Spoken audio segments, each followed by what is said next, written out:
यदि आपने अभी तक YouTube चैनल सब्सक्राइब नहीं किया है तो जरूर करें। जय ना तिदूरे ना भले ना तिदुर्म भक्तिहीने मूर्खेचा खट सुकन्या न दियते।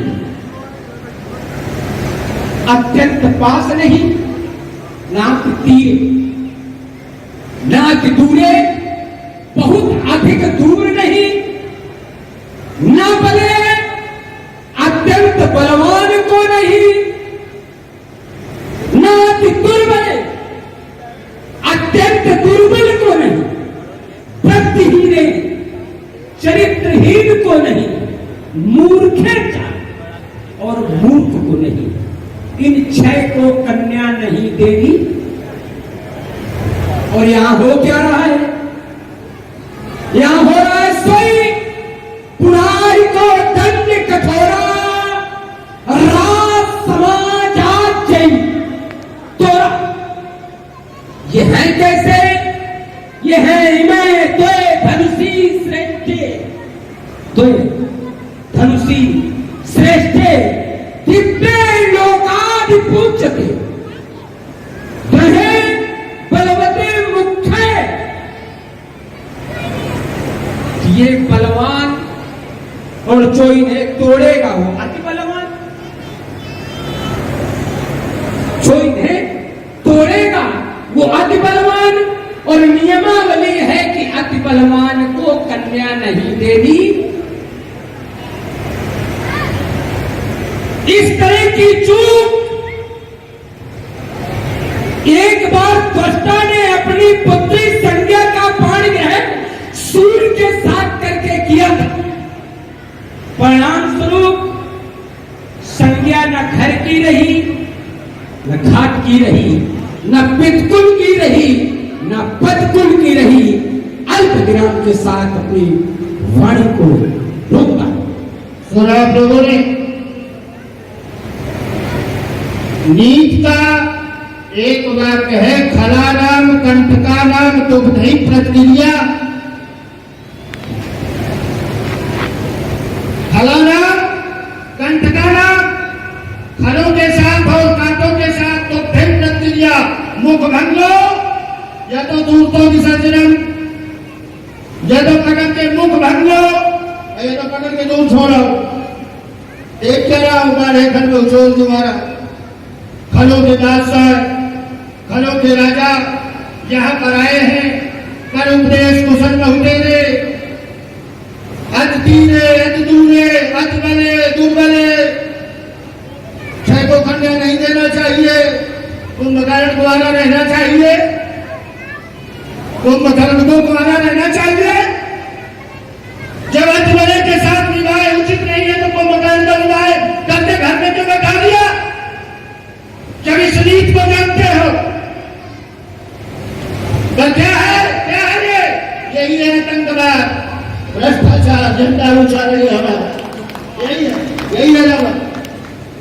ये जानते हैं कि जनक सीधा राजा है, साध राजा है, और सीधे साधे व्यक्तियों को जाके इसे जाने बता दो, बोले ऐसा है, बोले हाँ है, बोले सही है। लेकिन ये पता नहीं कि यहाँ बारह छोटी, इनसे पहले मिलना चाहिए, बिना मिले बात बनेगी नहीं। रणधीर रेखा के जीवन की यात्राओं में हलचल मचा देने वाले विश्व वनिता की सम्राट अशोकनाथ का बिहारी ब्रह्म सृष्टि नायक भोलेश्वर के परम भक्त दशकंधा जी। जय श्री शंकर भगवान की। बल सुमन सुराधीश महाकाल बाण, जय जय श्री महाकाल की। आपने कहा छह को कन्या नहीं देना चाहिए, ये नीति है, लेकिन तब जब पिता स्वेच्छा से कन्या का विवाह कर रहा हो। यहाँ पर स्वेच्छा से कन्या का विवाह नहीं कर रहा, यहाँ अचानक प्रण किया गया है। ये प्रण के आधारित विवाह है। पहले विवाह नहीं होगा, पहले धनुष टूटेगा, पहले प्रण पूरा होगा, तब तुम तक ही धन है विवाह हो, उसके बाद विवाह होगा। ये विवाह का नियम है। और अगर अब तीने तूने मेरी दृष्टि में तो विवाह करने के लिए नियम केवल इतना है कि धन कर कुल भोज अनुपा सुने विवाह करिए अनुरूपा। कन्या के अनुरूप पर मिल जाए विवाह कर देना चाहिए। अगर ऐसा होता तो महाराज दशरथ विवाह कौशल में हुआ, अति पास में, अयोध्या के पास में। तुमने कुंभकर्ण का विवाह किया। एक उदाहरण दिया तुमने, त्वष्टा ऋषि पुत्री, त्वष्टा की पुत्री संज्ञा का विवाह भगवान सूर्य के साथ हुआ, तो उसमें क्या बिगड़ गया? बिगड़ क्या गया? अगर संज्ञा कुछ दिन के लिए दूर हो गई तो उसमें भी तो बहुत कुछ हो गया। अपनी जगह में छाया को छोड़ गई है? छाया के भी पुत्र पैदा हुए, संज्ञा के भी पुत्र पैदा हुए, असुर के ही पुत्र कह रहे। भाई संज्ञा ने घर का त्याग कर दिया तो क्या पुत्र नहीं पैदा हुए? एक में इसने कह दो तो ये कह दो कि नई टिप्पणी कर रहा हूं। सूर और संज्ञा, सूर का रंग गौरांग वर्ण है, क्यों? सूर का वर्ण गौरांग वर्ण है, स्वयं।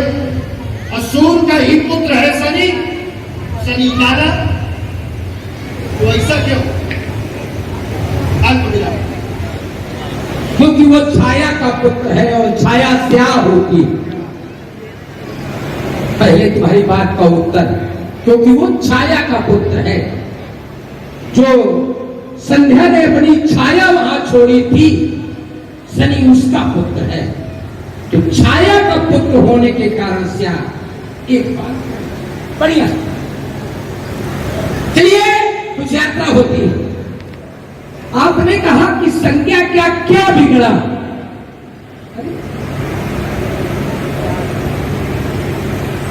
अगर पति से पत्नी दूर रहे,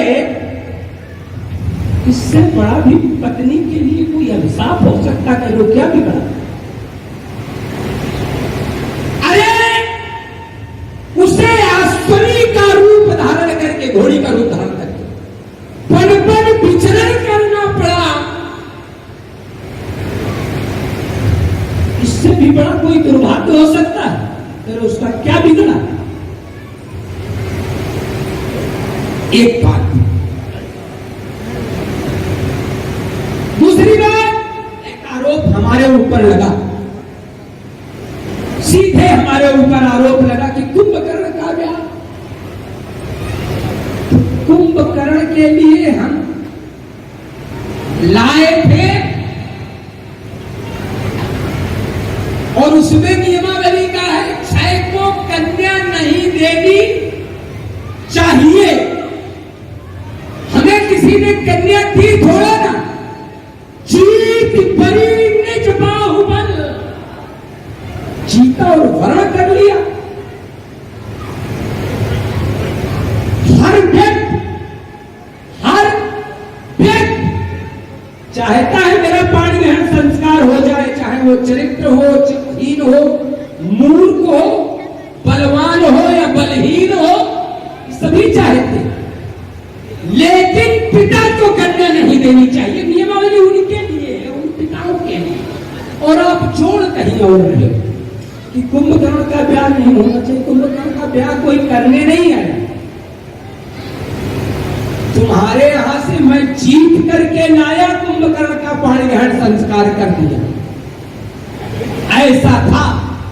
तो यहां नियमावली पिता के लिए है। तो आरोप राजा जनक पर था कि ये नियम राजा जनक को सोचना चाहिए था, तब निर्णय लेना चाहिए था। आरोप राजा जनक पर था। हाँ, एक बात आपने कही कि जब इसका धनुष टूटेगा तब विवाह होगा, तो मैंने धनुष टूटने पर ही टिप्पणी की थी कि धनुष तोड़ने वाला कौन होगा? तो अति बलवान। और नियमावली में यही है कि अति बलवान को कन्या नहीं देनी। बात हमारी इतनी थी, बहुत सीधी थी। अल्पविराम फिर सबसे पहली बात आप समझने का प्रयास नहीं कर रहे, या तो आप सीता को नहीं जानते हो तब ऐसा कर रहे हो। सीता क्या कोई साधारण कन्या है? कैसी बात करते हो? मैं तो सुनता था कि लंका का राजा बड़ा विद्वान है।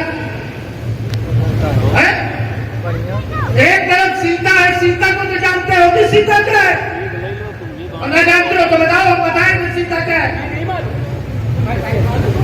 भाई प्रण तो जनक ने तभी किया है जब सीता की शक्ति को देख लिया। किसी प्रकार का विचार नहीं होता, किसी भी प्रकार का विचार प्रण पर नहीं किया जाता। प्रण अचानक होता है। सीता साधारण कन्या थोड़ा है, सीता इस पृथ्वी से पाई गई है, सीता शक्ति है रंगे। जब इतना प्रण है तो प्रण को कभी भंग नहीं किया सकता, ये नीति है। प्रतिज्ञा खंडनम मूढ़ो निर्भयम या उदाहरणम सतमंत्रम या वातिशा साक्षात कर्म। प्रतिज्ञा कभी भंग नहीं की जाती। ये सुझाव है तुम्हारा, मैंने पहले ही कहा था, ये सुझाव पहले देना था करके। और जब जनक ने प्रण कर दिया तब इसमें कोई विचार नहीं किया जा सकता। ये विवाह का नियम यहाँ कतई नहीं माना जा सकता। यहाँ पहले राजा की आन बान शान है, छत्री मर जाएगा पर अपना प्रण नहीं बदलेगा। पहले धनुष टूटेगा। रह गई बात तुम्हारी संज्ञा, क्या कह रहे थे आप, पति से दूर हो गई तो इससे बड़ा कष्ट क्या होगा। अच्छा, क्या सूर्य ने उसका त्याग किया है? क्या सूर्य ने त्याग किया है उसका? बात को गहराई से पकड़ो रंगेश जी, ऐसा नहीं चलेगा आज तीरे अधूरे। भाई सूर्य ने अगर त्याग किया हो तो उसमें दोष माना जाए। संज्ञा तो अपनी इच्छा से चली गई, छाया को छोड़ गई। हाँ, एक उत्तर आपने जो तुरंत मेरी बात कर दिया था वो इतना साधारण उत्तर नहीं था जितना आपने उसको कर दिया था। मैंने कहा था सभी का रंग काला क्यों? छाया मार्तंड संभूतम, छाया का पुत्र है।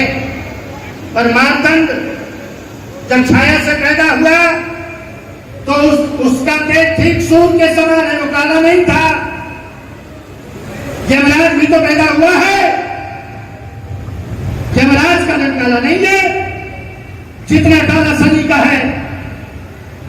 इस बात में और ढूंढो थोड़ा। ईमानदारी से क्या यम छाया का पुत्र है? सूर्य का है कि नहीं? सूर्य का तो है लेकिन वो संज्ञा का है। थोड़ा सुधार कर, इसमें थोड़ा सुधार कर। हाँ चलो, बीज कहाँ का है? जहाँ बीज होगा उसकी चर्चा होगी। पिता की चर्चा में कर रहा हूं। मैंने पहले कहा था कि सूर्य का रंग कैसा है। अब पुत्र इतना काला, शनि का रंग सबसे काला है। तुमने क्या कहा कि संज्ञा ने जब घर छोड़ दिया तो अश्विनी बन गई। अच्छा, अश्विनी बन गई तो सूर्य भी तो अश्व बन गए।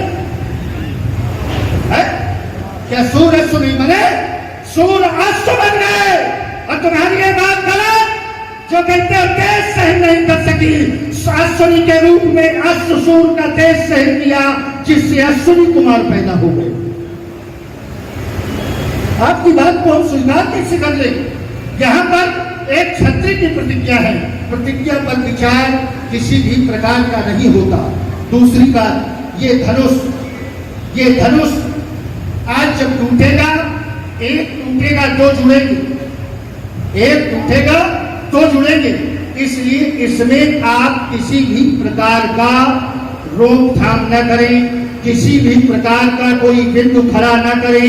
अगर संभव हो तो इसमें सहयोगी बने और न संभव हो तो न बने, पर विरोधी मत बने। ये मेरा सुझाव है आपके। देखिए, मेरा सीधा और खड़ा आरोप था, इसमें किसी को कोई सुझाव नहीं था। राजा जनक को कोई सुझाव नहीं था, आरोप था कि धर्म की चर्चा करते हैं और निर्णय इस तरह से लेते हैं। विषय ये था कि गरजे तो खूब पर बरसे ना एक बूंद। ये कहते तो सब है, करते कुछ नहीं। ये विषय था। एक बात, अब हम विषय जो आपने खड़े किए हैं कुछ विशेष, उन पर आपने कहा कि सीता क्या साधारण कन्या? तो क्या नियमावली साधारण के लिए अलग और असाधारण के लिए अलग ना? जो इस लौकिक धरातल पर आएगा, चाहे जो हो, उसे लौकिकता का पाठ पढ़ना पड़ेगा, उसे नियमावली के अनुसार चलना पड़ेगा। असाधारण कन्या, असाधारण कहीं ढूंढ ले,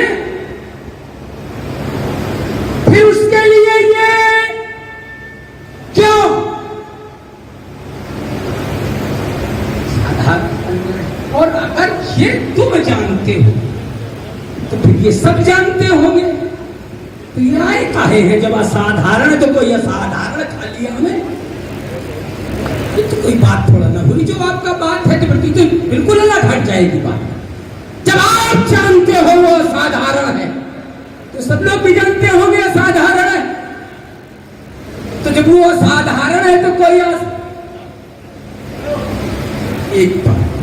चलिए दूसरी बात, आपने कहा वो बात पूरी नहीं हुई। इतना का प्रश्न थोड़ा था, यम भी तो उसी के, कितना बड़ा अंतर है। उसका सीधा जीता जागता उदाहरण रावण है। रावण भी विश्वानंदन है और कच्चलगिर की तरह है।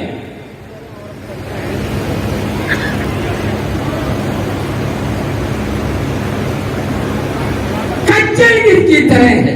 क्यों? क्योंकि मात्र का प्रभाव, वहां भी मात्र का प्रभाव।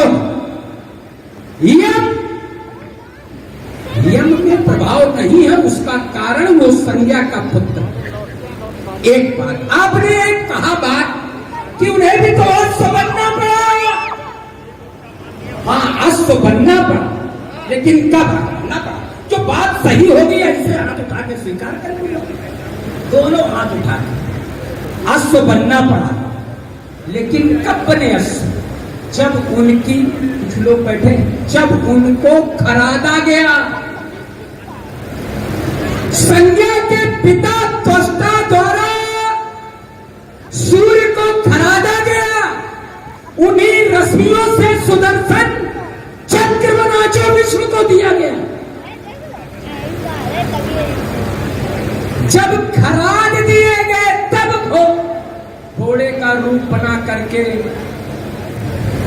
संज्ञा के साथ संसर्ग और उससे 2 पुत्र अश्वनी कुमार। बड़ा ही सुंदर संवाद। छाया मार्तंड संभूतम रविपुत्रम यमाग्रजम, रविपुत्रम यमाग्रजम, यम के अग्रज, यही तो इसका अर्थ होगा। कुछ भी आप अर्थ करें, मेरा इस अर्थ से मतलब नहीं है। मेरा अर्थ है केवल काला एक खड़ा। बीच में हमने हम और आप केवल इस समाज को कुछ देने के लिए बुला गए, आप बहुत दूर से बुलाए गए। तो कोई बात आई है और हमारे तुरंत दिमाग में बात आई है। यमाग्रजम शब्द का अर्थ अगर ये कर दिया जाएगा तो ये पूरी की पूरी कहानी चापर हो जाएगी। आचार्य लोग यहाँ बैठे हैं, अगर यमाग्रजम का अर्थ अलग कर दोगे तो भरताग्रज का अर्थ क्या करोगे? भाई एक तरफ यमाग्रजम है तो भरताग्रजम भी तो है, भरत के अग्रज भी तो है। अर्थ भिन्न कैसे हो जाएगा महाराज? केवल माता से शनिचर कन्या होंगे। अब हमारी भी सुनो,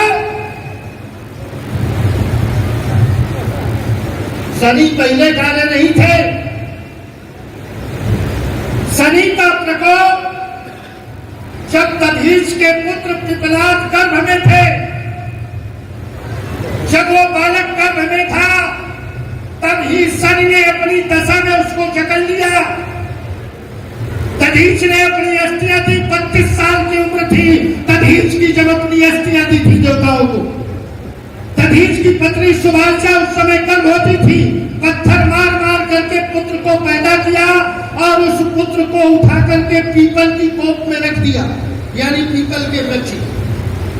वो पीपल की कोपें खा करके ही पुत्र बड़ा हुआ। उसका पालन पोषण नहीं किसी ने किया, उसका पालन पोषण पीपल के वृक्ष ने ही किया। एक दिन अचानक जब नारद ऋषि वहां से निकले, वो बालक रुदन कर रहा था। नारद पहुंच गए, नारद ने देखा, उस बालक ने पूछा, मैं आखिर कौन हूँ? मुझको पता भी नहीं, मैं इस वृक्ष में ही हूँ, यही वृक्ष मेरे माता पिता है क्या? तो नारद जी ने उसको सारी कथा बता दी। नारद जी ने बता दिया कि तुम दधीच ऋषि के पुत्र हो। तुम्हारा नामकरण संस्कार में करता हूँ, तुम्हारा नाम पिपलाद रखता हूँ। उसका नाम पिपलाद तो बोले, आप ये बताओ कि मेरे जन्म से ही मुझको इतना दुख क्यों मिला कि बालक ने जन्म लिया, माता पिता खत्म। ऐसा क्या था मेरे में, कौन सा पाप था? तो नारद जी ने कहा इसमें कोई पाप नहीं था, इसमें केवल शनि की दशा थी। शनि की दशा थी तो पिपलाद ने वहीं से ब्रह्मा की तपस्या करना प्रारंभ कर दिया। अब ब्रह्मा जी जब प्रसन्न हुए, पिपलाद से कहा वरदान मांगो, तो पिपलाद ने मांगा कि मैं जिसको अपनी दृष्टि से देखूं वो भस्म हो जाए। ब्रह्मा ने यह मस्त कर दिया तो पिपलाद ने प्रथम ही शनि के ऊपर अपनी दृष्टि डाली, शनि चलने लगे। उसी समय वहां पर सभी देवता ब्रह्मा विष्णु महेश तीनों आ गए, पिपलाद से प्रार्थना किया। ब्रह्मा जी ने पिपलाद को मनाया, तब जाकर के शनि को छोड़ा। शनि वहां चल जाने के कारण शनि का रंग काला हो गया। साथियों हमारे छोड़ा है, इसमें एक बात और वहीं पर ये भी है, सब जोड़ लेना। नहीं आगे की यात्रा कैसे करोगे, इसी में फिर लगे रहोगे, ये तो हो ही गया है पूरा पूरा। इसको गलत भी नहीं करोगे तो भी पुराणों की चर्चा है। इसी से जुड़ा हुआ वहीं पर ये निश्चित किया गया था देवताओं के द्वारा कि इस धनुष के द्वारा ही दधीच को मोक्ष मिलेगा। जब आज धनुष टूटेगा तब दधीच की आत्मा को मोक्ष मिलेगा। इसलिए ये पुनीत काल सनातन धर्म का जो हो रहा है, इसमें कोई भी टिप्पणी नहीं, इसको होने दो। बोलो। चलिए हम अब यहां से शुरू करना पड़ेगा, चूंकि एक नई बात रखी है। ये सारी बातों को एक शब्द में काटूंगा, जो भी तुमने तैयार किया है धरातल, एक शब्द से कि जिस समय मैया सती ने अपना प्राणांत किया,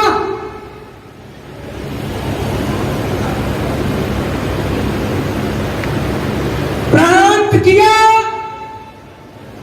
देवता और शिवगणों में युद्ध हुआ, भगवान शंकर कुंठ होकर इन्हीं को लेकर गए। आज समझ, देखो कुछ विद्वत जनों ने खोपड़े हिला दी, हमारी यात्रा पूर्ण हो गई। आज समस्त देवताओं को नष्ट कर दूंगा, विध्वंस कर दूंगा, ये निर्णय लेकर के भगवान शंकर युद्धभूमि में पहुंचे। आज मैं कहूं ये सारे देवता त्राहिमाम करके चरणों में गिर गए भगवान शंकर के। आप तो हम लोगों के रक्षक हैं, आप हमारा बच्चा करेंगे। भगवान अति प्रसन्न होने वाले ओढ़रदानी ने वो धनुष देवताओं को दे दिया, और आप कह रहे हो धनुष दधीच की स्त्रियों का। और उसी यज्ञ में दधीच ने दक्ष यज्ञ का विरोध करके वहां से चले गए थे। ठीक इस समय ये यज्ञ की रचना हुई तो दधीच अपने समस्त शैव संप्रदाय के साथ उस स्थान को छोड़कर चले गए। उसमें च्यवन भी थे, चले गए, अर्थात दधीच थे और ये थे। बात गड़बड़ हो गई कि दधीच की स्त्रियों से निर्मित ये एक बात।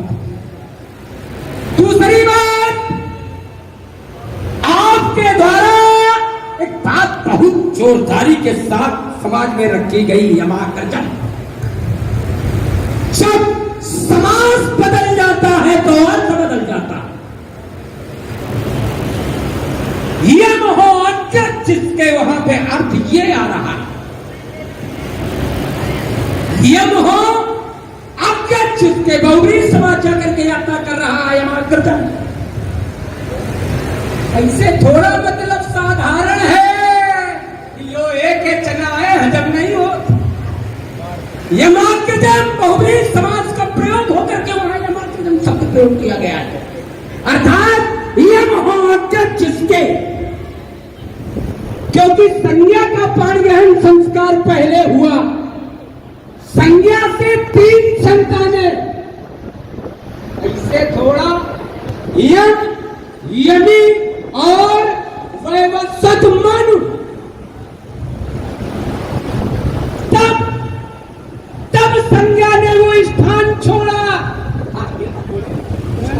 मैं कह रहा हूँ कब, केवल कब? वही जब ये 3 संतानों का जन्म हुआ उसके बाद उसके संज्ञा ने उसके बाद घर जाएगा संज्ञा। महाराज ये बताओ, एक बार आपने ये कहा कि जब सूर्य का तेज सहन न कर सकी संज्ञा, तब संज्ञा घर से चली गई। अब एक बार कहते हो कि 3 पुत्र पैदा करके गई, तो फिर कहे गई तेज तो सहन करा लिया। आग लगाया है, धन्यवाद देता हूँ। कहते से साथ अगर तुम दिनेश हो इसलिए तुम कुछ ऐसा सोच रहे हो। आप स्वयं सूर है, पहले ये सोचो।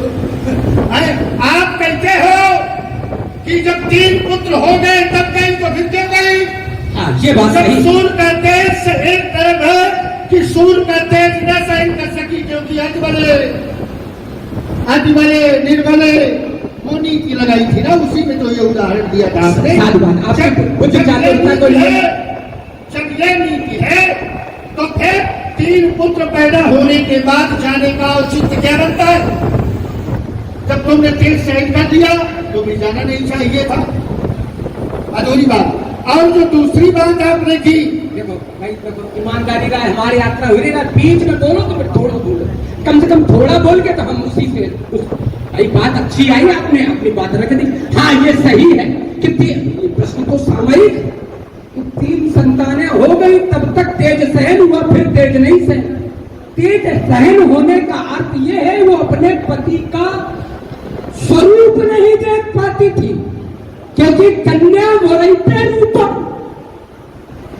कन्या को क्या अच्छा लगता है? रूप। कन्या वरैते रूपम।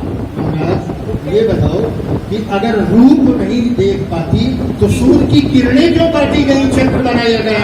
आपने ने तो कहा था सूर्य का तेज कम करने के लिए ही, सूर्य क्या तेज कम करने के लिए ही उसकी किरणों को काटा गया। यही यथार्थ। देखिए, जिस समय सूर्य ग्रीष्म काल में जिस समय प्रचंड पर सूर्य होता है तो साधारण प्राणी यहां से उसे नहीं देख पाता है, वो तो बहुत पास में रहती थी।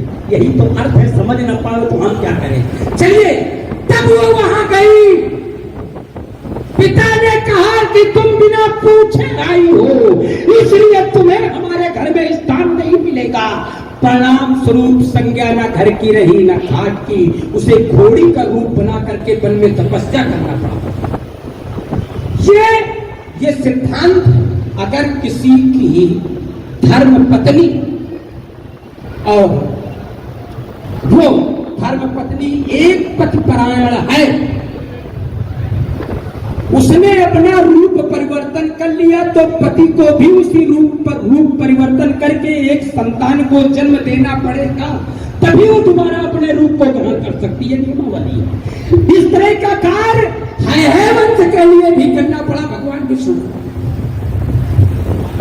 जिस समय मैया लक्ष्मी ने क्या बात है, और क्या जोड़ी है। घोड़े को देख करके लक्ष्मी थोड़ी देर के लिए हाथ उनके रुक गए, भगवान विष्णु के ऊपर पैर दाब रही थी। उच्च श्रवा घोड़ा को देख करके उनके हाथ रुक गए, भगवान विष्णु ने कहा हाथ ढीले क्यों पड़ गए? तो देखा उच्च श्रवा घोड़ा को देखा जा रहा है, तो जिसे देख कर तुमने पति सेवा धीमी की है, जाओ तुम घोड़ी हो जाओ। उन्हें घोड़ी बनना पड़ा। कालांतर में भगवान शंकर के निवेदन पर विष्णु को घोड़ा बनकर उनके साथ संसर्ग करना पड़ा, और वहीं से है वंश का जन्म। अरे भगवान के नियम है, भगवान की लीलाएं हैं, उनमें किसी प्रकार की टिप्पणी नहीं की जाती। यहाँ मनुष्यों की चर्चा करो जो मनुष्य लोग का नियम है। भगवान ने क्या किया, ये उनकी लीलाएं हैं, किस प्रकार से क्या हुआ उस पर न जाओ। सत्य बात केवल इतनी थी कि सूर्य का तेज न सहन करने के कारण संज्ञा अपने पति के घर से चली गई थी और बिना बताए गई थी। अपराध इसमें संज्ञा का था, इसमें सूर्य का अपराध नहीं था। बिना बताई गई थी, तब छाया को छोड़ गई। सूर्य को कितने दिन बाद पता चला कि ये छाया है? क्या सूर्य तुरंत जान गए थे क्या कि ये छाया नहीं? जबरदस्ती की बात, उसी को बार बार एक बात को लखेर रहे हो, इधर को उधर, उधर को इधर ला रहे हो। इस बात का इससे कोई संज्ञा और सीता में धरती आसमान का अंतर है। सीता का जन्म इस पृथ्वी से हुआ है, आज तक इस तरह किसी की अलौकिक बात का हुई हो तो बताओ। आज तक के इतिहास में जब से सृष्टि का निर्माण हुआ। एक बात तुमने कही थी, दक्ष यज्ञ नाम का कोई यज्ञ नहीं है। दक्ष यज्ञ नाम का कोई यज्ञ नहीं है। पता नहीं क्या बोलते हो महाराज, दक्ष यज्ञ का। अरे राजा दक्ष है और दक्ष ने यज्ञ किया था, ये है दक्ष यज्ञ। दक्ष ने जब यज्ञ किया होगा तो उस यज्ञ का कुछ नाम होगा कि दक्ष यज्ञ होगा। कहते हो सती ने अपना शरीर त्यागा था, कैसे तुमने रोका था उसे? हम रोके क्योंकि तुम्हारी बात आवे तो सीधा उत्तर हो। उसका नाम दो नाम आए हैं, एक बृहस्पति 100 यज्ञ और एक वाजपेयी यज्ञ। तू नाम कैसे है? तू नाम कैसे? ये अब ये बात देखो, ये देखो अब है सही। तो हमने बहुत जलाए हैं ये धर्म ग्रंथ, तुम एक जला के दिखाओ, ये सब बहुत गलत सलत लिखा है। यही तो हम कहते हैं, यही तो हम कहते हैं। रावण सब यही कहता है, ये सब अपने मतलब का लिखते हैं। यही हम कहते हैं। आज तुमने कहा, आज है राजा सब बन जाए सब। हम सुनो, हम तुम्हारे हम तुम्हारे मुंह से सुनना चाहते थे कि पहुंच कहां पर। अगर ये इसके दो नाम है तो दो नाम है। ये यज्ञ 2 बार हुआ है, इसलिए इसके 2 नाम है। एक बार जब यज्ञ हुआ, यज्ञ विध्वंस हो गया वीरभद्र के द्वारा। उसके बाद दोबारा यज्ञ हुआ, उसके बाद दोबारा यज्ञ हुआ और उस यज्ञ की पूर्ण आहुति भी हुई। पर चर्चा आपने की थी कि सती जब मर गई तो शंकर जी यही धनुष लेके गए। सती जब मर गई तो शंकर जी सबसे पहले बताओ क्या किया? ये धनुष लेके गए। शंकर जी वियोग में चले गए कई हजार वर्ष तक के लिए महाराज। और लंबी यात्रा करवाता हूँ, यहाँ केवल अस्थियों की चर्चा है। वहां सती ने जब अपना शरीर समाप्त कर दिया तो सती का जो कंकाल था शिव ने अपने शरीर से लगा दिया और कई हजार वर्ष तक उस कंकाल को शिव अपने शरीर से चिपकाए रहे। तब भगवान नारायण ने, सभी देवताओं ने प्रार्थना किया और नारायण ने अपने चक्र से सती के उस कंकाल को काटा। तो जहां जहां गिरा, कांगड़ा माई, चिंतपूर्णी, नैना देवी, ज्वालामुखी, ये जितनी देवियां हैं ये सब शक्ति पीठ बन गए। जहां जहां सती का वही मृत शरीर, वही कंकाल जहां जहां गिरा वहां वहां आज शक्ति बन गई। तुम्हारी इस बात को मैं दोनों हाथ उठाकर स्वीकार करता हूँ, लेकिन केवल समय परिवर्तित कर रहे हो। ये बिल्कुल सही, ये सब कुछ भगवान शंकर ने किया, लेकिन ये बिल्कुल न खत्म करो कि भगवान शंकर ने वो नहीं किया जो मैंने कहा था कि भगवान शंकर हाथ में इन्हें लेकर के उस युद्ध भूमि में पहुंचे। हाँ, वीरभद्र को पहले पहुंचाया, पता है पहुंचे, वीरभद्र पराजित हुए। ऐसा थोड़ा है ग्रंथ में अगर लिखा है कि वीरभद्र कर कोप पठाए उसके बाद सब समाप्त हो गया, ऐसा थोड़ा ना हो गया दक्ष मर गया इसलिए सब समाप्त हो गया। चला गया तो कहे करिए भाई, दक्ष का सिर काट करके वीरभद्र ने स्वाहा कर दिया था। जब पूर्ण आहुति के लिए विचार किया गया कि आखिरकार यजमान का तो सिर नहीं है, सब कुछ तो बन जाएगा, सिर कहां से आएगा? तब शंकर जी ने त्रिशूल भेजकर बकरे का सिर लगाकर दक्ष को जिंदा किया। तब बकरे के रूप में ही दक्ष ने यज्ञ की पूर्ण आहुति की। तो जब दक्ष मर गए ये सही है, तो शंकर जो सही है उसे मैं कहता हूं, तुम नहीं स्वीकार करते, मैं स्वीकार करता हूँ, ये सही है, लेकिन गड़बड़ नहीं। ये जिस समय दक्ष का शीश काट दिया गया तो चूंकि यज्ञ की समस्त जिम्मेदारी विष्णु पर थी, विष्णु उस यज्ञ के भगवान पद पर थे।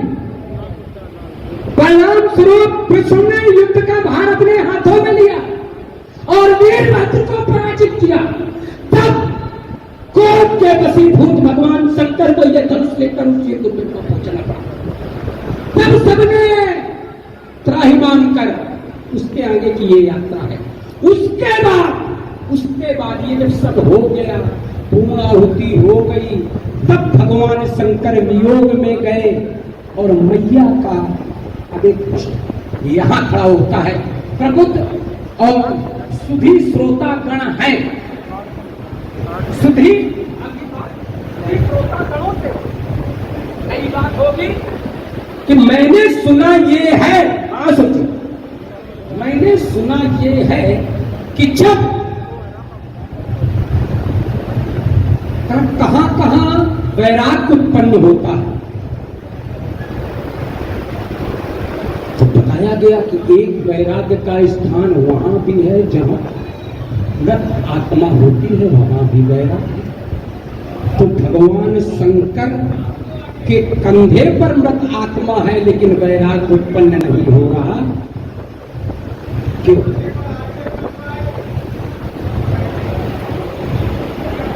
आपकी बात, क्या बात है, आपने सुना, बड़ी अच्छी वार्ता चल रही है। महाराज बात करते हो, मृत आत्मा का वास कंधे में है ना, भगवान शंकर का वास संसार में है। द्वितीय से दुग्रम तत्वा पंचमी समोत्थनम सप्तमिस्त्र हरण भागम शेषम वास उच्चते। शंकर जी का तीज का दुगना किया जाता है, उसमें 5 जोड़ा जाता है, 7 का भाग दिया जाता है, जो शेष बचता है वो शंकर जी के पास निकलते हैं 7 दिन के। तो 7वां भाग में शंकर का निवास संसार में है। तो शंकर तो एक दिन संसार में रहते रहते हैं, ये देवता है, उनमें क्या उत्पन्न कब होना है ये समय समय की बात है। आज हमारा ये नहीं था विषय था, फिर या तो ये नियमावली गलत है। शमशान पे वैराग्य उत्पन्न होता है और भगवान शंकर के कंधे पर मैया है और वैराग्य नहीं, अरे टूटेगा।